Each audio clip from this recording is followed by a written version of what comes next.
Interview, Laurent Surbec. Mathieu, bienvenue. Alors la tradition dans Talk to You, c'est on commence par une petite meilleure connaissance de ton parcours. On va écouter ensemble une petite bio de ta vie. Mathieu. Dans l'univers du tourisme de montagne, un nom revient souvent, Mathieu de Chavannes. Patron de la Compagnie du Mont Blanc depuis 2013, vous incarnez une vision moderne et engagée de l'exploitation des domaines skiables et des sites d'altitude. Passionné par les grands espaces et la mécanique des stations, vous commencez des études de commerce à Lyon avant d'obtenir un MBA en Caroline du Nord, forgeant ainsi votre approche du développement touristique et de la gestion d'entreprise. Aujourd'hui à la tête de la Compagnie du Mont Blanc, vous vous imposez comme un acteur clé du tourisme alpin. Sous votre direction, l'entreprise ne se limite pas aux remontées mécaniques, elle repense l'expérience en altitude, mêlant performance économique et respect de l'environnement. Face aux enjeux climatiques, vous prenez une adaptation intelligente, intégrant innovation écologique et optimisation des infrastructures. On dit que vous êtes charismatique, têtu et fonceur, mais que vous savez écouter et prendre en compte les remarques justes. Né en 71, quelle belle année, marié à une infirmière et père de plusieurs enfants, vous vous sentez jugé par une génération qui vous dépasse. Vous avez rencontré Thomas Pesquet et Emmanuel Macron, venus observer les effets du réchauffement climatique à la mer de glace. Des rencontres inspirantes qui vous ont permis de renforcer votre carnet d'adresses, déjà bien rempli. Vos valeurs fondamentales se résument en quelques principes. La famille comme ancrage, work to win comme moteur, et ne rien lâcher comme philosophie, avec parfois une pizza parma de chez Valerio, accompagnée d'un verre de Bourgogne de préférence. Sportif passionné, vous trouvez votre équilibre dans la nature et la montagne à travers le trail, le ski et le kitesurf. Conscient que l'avenir des stations passe par une diversification des activités, vous misez sur un tourisme 4 saisons, valorisant le patrimoine naturel autant que les sensations fortes. Entre tradition et modernité, vous façonnez la montagne de demain avec rigueur et passion. Mathieu, ta réaction? Oui, c'est plutôt flatteur, je t'en remercie. Oui, les traits de caractère, oui, c'est plutôt bien décrit, oui. C'est les mêmes commentaires qui me reviennent de ma famille, donc je valide, oui.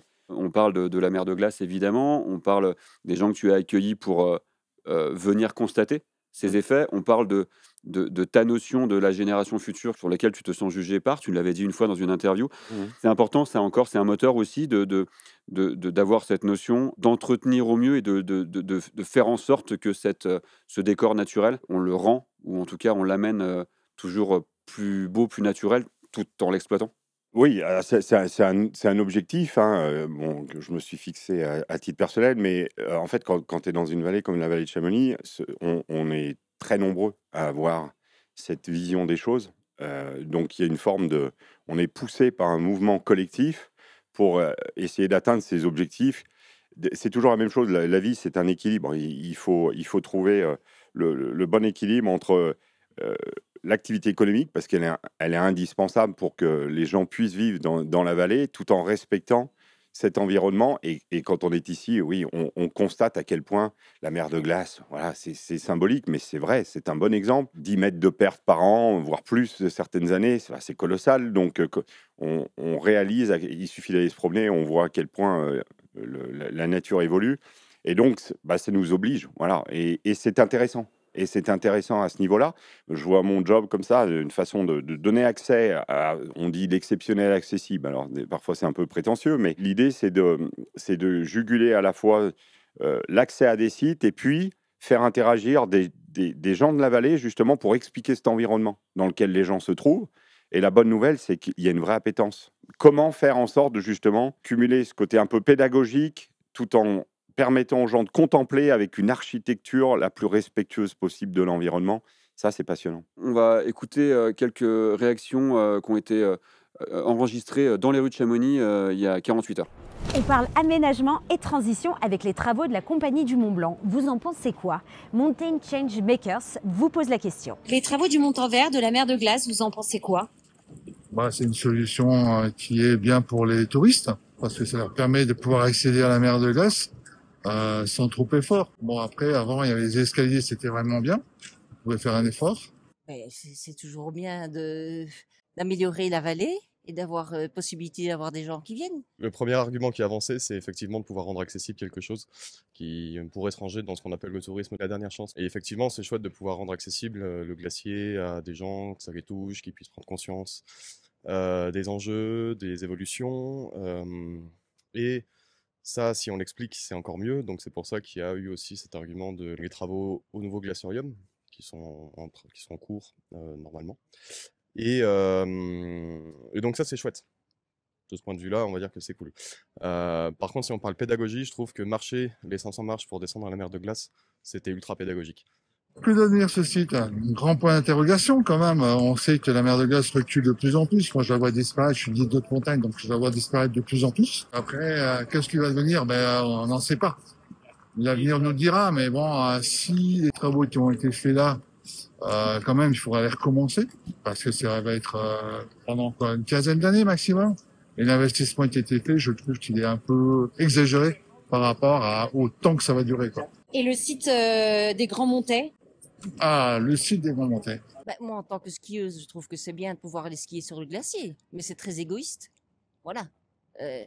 En même temps, il faut évoluer avec notre temps. Si les gens skient, ou bien on leur demande d'arrêter de skier, mais il faut faire vivre aussi la vallée.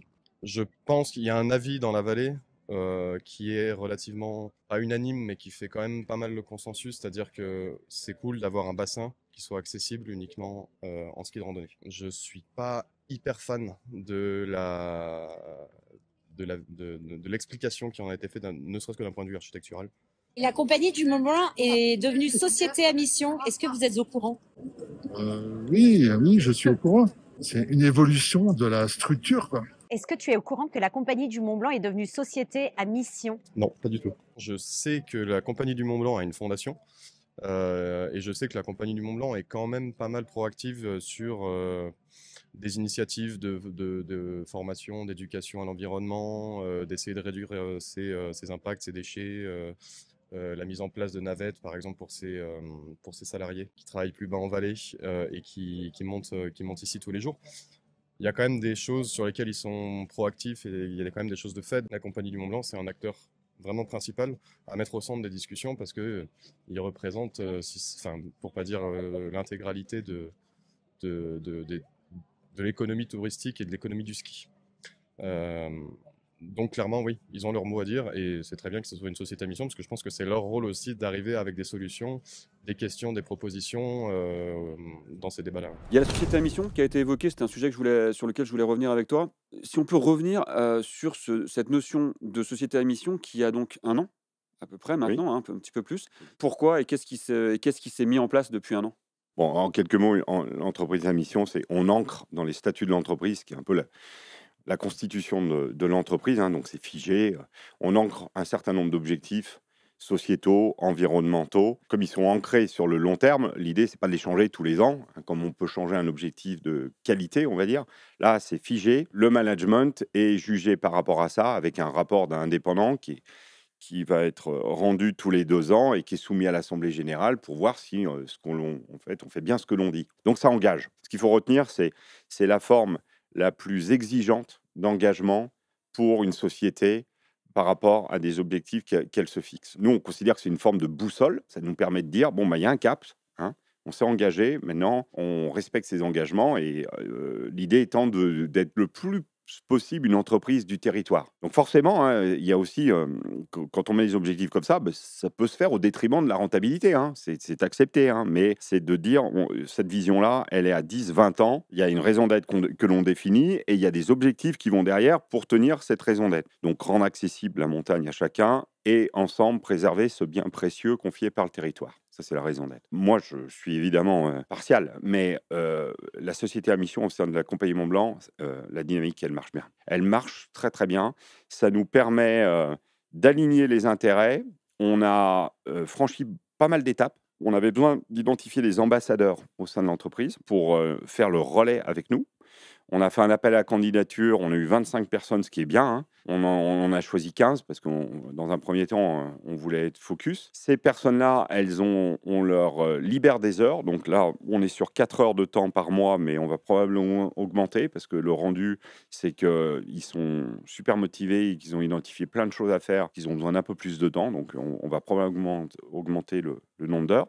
Ils travaillent sur 3 projets, l'accessibilité, les déchets et la communication au sens large du terme en interne et avec les parties prenantes. Parce que l'idée de la société à mission, c'est d'être une entreprise du territoire et donc forcément de renforcer les liens avec les socioprofessionnels, les associations, les élus, les habitants. Hein. Le constat étant qu'une entreprise touristique comme la nôtre, elle se doit de traiter les habitants avant tout, avant même ses clients. Parce que s'il y a une forme de rejet, hein, de désappropriation du territoire, on va à la catastrophe. Ça engendre de traiter des thématiques comme telles le transport, l'ouverture des sites, l'accessibilité, tels évidemment les enjeux environnementaux. Et ce qui est passionnant, c'est que depuis 1 an, je pense qu'on a vraiment bien progressé là-dessus. On va au contact, on organise des réunions régulières, elles sont animées, il ressort pas mal de choses. Et ensuite, on traduit ça par des groupes de travail en interne. Toutes les semaines, je vois 2 à 3 groupes sur les sites.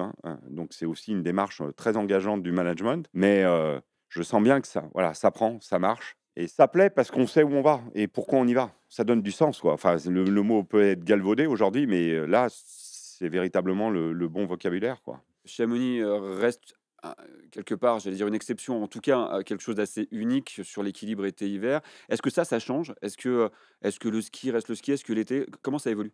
Alors, ça va peut-être te surprendre ce que je vais te dire, mais l'environnement dans lequel on se trouve, il évolue fortement.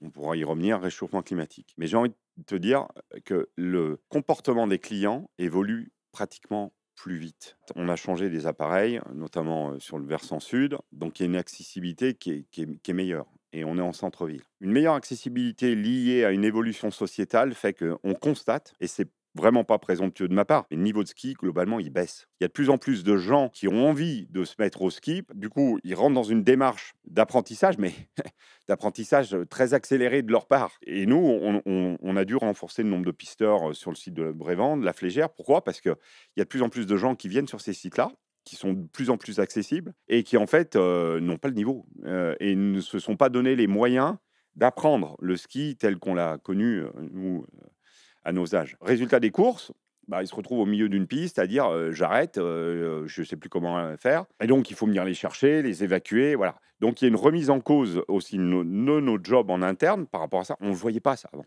On a cherché un blessé, jamais un débutant qui n'a pas le niveau et qui jette l'éponge. Donc, ça, c'est de plus en plus. Ça ne veut pas dire que tout va évoluer comme ça. Parce que je pense, et j'en suis même convaincu, mais avec la réouverture des Grands Montets, on va donner accès à un domaine de haute montagne qui est connu pour justement son exigence en termes de ski. Et cette clientèle de haut niveau, elle va revenir sur les Grands Montets. Mais force est de constater qu'il y a une évolution. Ils skient moins longtemps et le niveau de ski, il baisse. Ce que l'on constate aussi, c'est que, et ça c'est une bonne nouvelle, mais qu'on a de plus en plus de piétons qui viennent sur les sites, de gens qui veulent faire des raquettes, de gens qui viennent en altitude juste pour aller à un bar, prendre un verre, pas forcément skier. Il y a un domaine skiable, et il faut faire attention, on ne peut pas tout mélanger. Ça va dans le bon sens, entre guillemets, d'ouvrir la montagne à d'autres profils, une forme de démocratisation, mais il faut que ça s'accompagne, et ça c'est notre rôle aussi, de messages pédagogiques en termes de sécurité, et puis de messages de respect de l'environnement. Attention, vous rentrez dans un environnement sensible. Là, on communique énormément sur les déchets, parce qu'on est toujours stupéfait du volume que l'on retrouve en fin de saison. Et puis, il y a une évolution des métiers en interne. Je disais, un pisteur, il doit accompagner cette clientèle débutante qui ne connaissait moins avant. Et lui, il a un changement radical de son métier, c'est par rapport au réchauffement climatique. Encore une fois, des versants comme le versant sud, ils ont des quantités de neige qui tombent d'un coup, qui se réchauffent drastiquement. Donc, danger d'avalanche plus élevé qu'auparavant, une évolution géologique du terrain qui est phénoménale, les mouvements de roches, gel, dégel, pluie diluvienne, cumulés avec des effets de givre que l'on ne voyait pas avant sur quelques centaines de mètres. Ça va encore plus vite, je veux dire, que l'évolution du changement climatique qu'on connaît déjà depuis de nombreuses années et pour lequel on s'adapte. Mais le client change aussi. Voilà, c'est le message. Il change au moins aussi vite. Ce client, est-ce que la Compagnie du Mont Blanc arrive aussi à l'éduquer, entre guillemets, je veux dire, à le sensibiliser pour que les gens se rendent plus compte de ce qui se passe, le comprennent un peu plus, ils soient sensibilisés et repartent peut-être avec un peu plus de conscience de ce qu'ils peuvent tous faire? Alors, c'est non seulement une responsabilité, mais c'est même une finalité. Moi, je cherche à transformer nos opérateurs qui, il y a 10-15 ans de ça, étaient un agent de sécurité. Son rôle, c'était de garantir un transport, avec tout ce que ça oblige, mais en sécurité, à le faire muter en un ambassadeur du territoire. Tout le monde a y gagné. Lui, c'est des gens qui habitent ici, qui vivent tout ce qu'on vient d'évoquer, un réchauffement climatique, évolution du comportement des gens, etc. Il a plein d'histoires à raconter. Le client, il faut l'apprivoiser parce qu'il a son digital, il voit quelqu'un arriver ou il a peur d'aller au contact. Mais ça, on y travaille. Mais une fois qu'il a instauré ce rapport humain, ce contact, il est extrêmement demandeur. Et ça, c'est très encourageant. Et donc ensuite, on fait une relation, on établit une relation où chacun s'enrichit. Et ça, pour des gens qui travaillent chez nous, bah, c'est super intéressant. On allie ça avec des supports de scénographie pédagogique, en effet, pour expliquer toute la biodiversité, en mettant en valeur d'autres associations, parce que c'est ça aussi l'intérêt, c'est que tout le monde travaille ensemble. Expliquer, voilà, pourquoi un tétralyre se protège l'hiver, il ne faut pas passer dans cette zone, parce qu'au bout de 2 vols, il sera épuisé, il va mourir. Les gens, ça les intéresse. Les associations, elles vivent ça au quotidien. Un accompagnateur, moyenne montagne, ensuite, lui, il peut prendre le client, partir, faire une balade, lui expliquer la biodiversité. La mise en relation de tout cet écosystème, ça, oui, et je pense que ça a un énorme avenir, ça. Bon, Montanvert, on l'a vu, certaines personnes regrettent les marches Oui. avec ce côté pédagogique, ce côté Oui. effort. Ça, on est où? Oui. Et il y a eu des choix difficiles à faire. Alors, ça revient très souvent, en effet. On a souvent des gens qui disent c'était désuet, c'était vraiment pas beau, mais oui, ça avait un côté pédagogique. C'est vrai. Ça a été enlevé. J'étais d'accord avec cette décision. Cette commission des sites qui veille au paysage et qui avait dit attention, c'est quand même très peu élégant. Il faut démanteler tout ça et remettre à l'aspect naturel, ce qu'on a fait, ce qu'on est en train de finaliser. Quid de, en effet, l'aspect pédagogique qui en sortait. Donc, bon, bah, c'est un challenge pour nous. Comment faire dans la nouvelle télécabine, point de départ, à l'arrivée, à mettre en avant justement ce côté pédagogique. On va trouver des solutions hein, au niveau scénographie et humain pour que les gens puissent en effet ressentir comme ils le ressentaient avant. Après, bon, la télécabine, ça a été un succès dès l'ouverture en février. Hein. D'ailleurs, on l'inaugure là dans quelques jours. La télécabine, elle a été mise en œuvre, non pas, hein, je rappelle, pour continuer à amener des gens à une grotte de glace. On sait que la grotte de glace, elle va tenir quelques années. Beaucoup moins que ce qui était prévu à l'origine. Et ce sera la dernière. Et ça sera la dernière. Et elle ira pas plus loin. En revanche, c'est un moyen de transport qui est indispensable pour permettre à des gens d'accéder plus loin dans la montagne. Il y a des refuges. Quand il y aura plus de neige, malheureusement, plus de glace, eh bien, il y aura encore des gens qui vont se promener. Et la télécabine leur servira pour ça. Avant, on était sur un moyen de transport, hein, pur et simple, aucun intérêt. Là, c'est quand même un voyage, quoi. Le site du Montanvert, avec évidemment le symbole de la mer de glace, Ouais. ça doit évoluer vers un site pédagogique qui témoigne de l'histoire et qui doit donner à réfléchir. L'idée, par la suite, c'était de faire un glaciarium. En tout cas, l'autorisation, elle est là. À savoir quand il sera mis en œuvre, mais la possibilité de faire un glaciarium, c'était le sens même du projet, hein, de compléter cette télécabine par un centre d'interprétation du glacier, du climat, pour expliquer l'évolution du climat, la naissance d'un glacier, comment vit un glacier, le futur d'un glacier, les évolutions dans le monde entier sur le climat. Bon, j'espère qu'il se fera.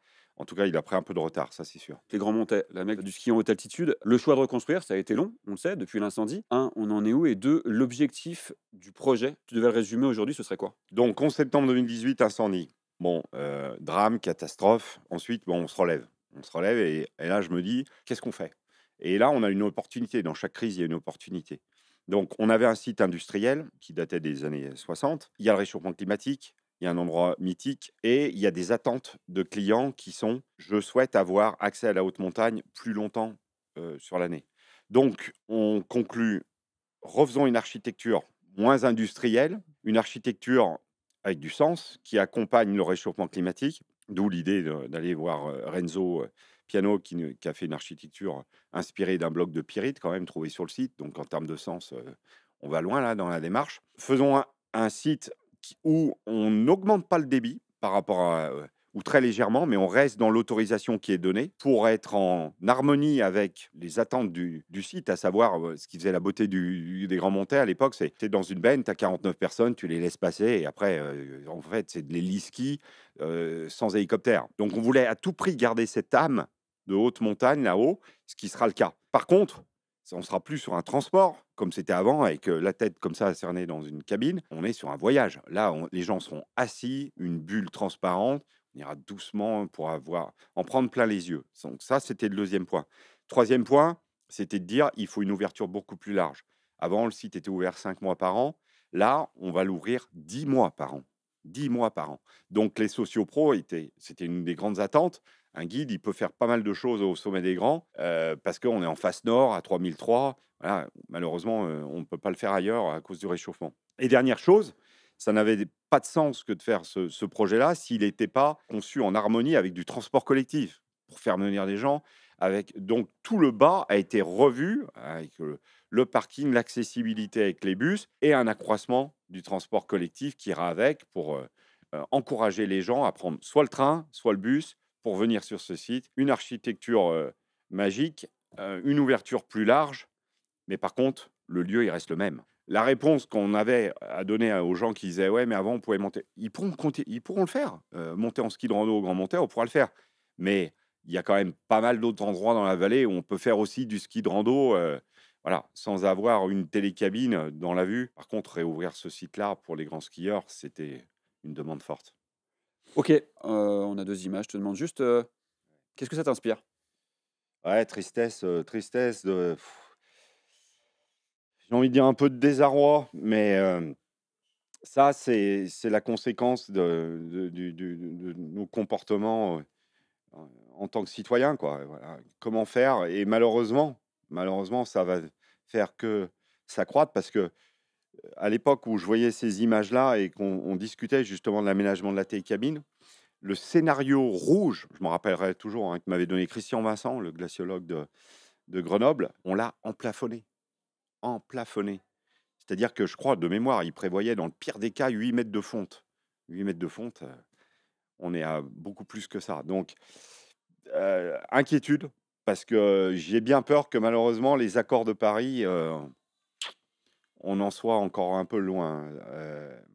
Mais bon, Emmanuel Macron que tu as reçu, ça a changé quelque chose? je m'en rappelle, quand je l'ai vu le matin et qu'il voyait ce paysage, cette majesté du paysage, en fait, ça l'a saisi. Ça, c'est indéniable. Il a été saisi par ça. Et je pense qu'il a pris conscience comment on peut faire pour préserver ça, parce que c'est tellement magique. Après, voilà, On passe à la 2e photo. les JO. Vaste projet. Ça n'a de sens évidemment que si on arrive à faire des jeux durables. Mais il faudrait être fou pour faire l'inverse parce que ça sera rejeté. On en revient à l'adéquation entre un projet et l'adéquation avec la population. C'est la même chose pour nous. Si on fait venir des gens et que l'habitant local il a l'impression que ça se fait à son détriment, ça ne marchera pas. Et ça va être le vrai enjeu de ces jeux-là. On peut faire quelque chose d'extraordinaire avec les valeurs du sport, mais la première chose à considérer, j'ai envie de dire, c'est même pas l'athlète, c'est l'habitant. Dernière photo. Un iceberg qui flotte, qui dérive et probablement qui fond. Flotter, dériver, ça, moi, je déconnecte ça de l'entreprise parce que je pense que quand on gère une entreprise, le but, c'est justement de faire en sorte qu'on ne dérive pas, qu'on sache où on va. C'est la responsabilité d'un chef d'entreprise. De l'expliquer, que la stratégie, elle soit concertée, hein, et que tout le monde la valide. Par contre, bon, bah, la fonte, on en revient à la discussion de tout à l'heure, c'est les effets du réchauffement climatique et ça, on a tous un rôle à jouer par rapport à ça. Ressaisissons-nous. Merci Mathieu. À bientôt.